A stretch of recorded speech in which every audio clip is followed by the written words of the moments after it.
Trump পুতিনকে ইউক্রেনে প্রাণঘাতী হামলার জন্য সতর্ক করেছেন এবং শান্তি চুক্তির পক্ষে সমর্থন জানিয়েছেন।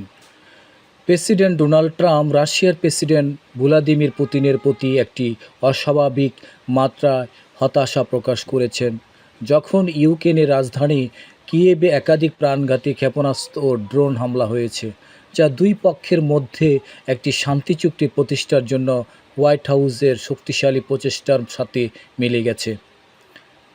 আমি কিয়েভে রাশিয়ার আক্রমণের বিষয়ে আমার অসন্তোষ প্রকাশ করছি, যা অপ্রয়োজনীয় ও অযৌক্তিক সময় ঘটছে।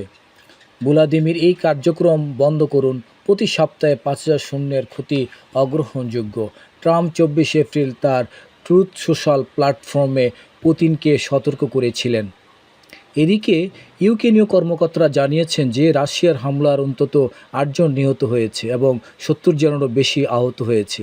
রাশিয়ার প্রতিরক্ষা মন্ত্রণালয় দাবি করেছে যে হামলাগুলি ইউক্রেনের বিমান, রকেট এবং মহাকাশ খাতের সাথে সম্পর্কিত।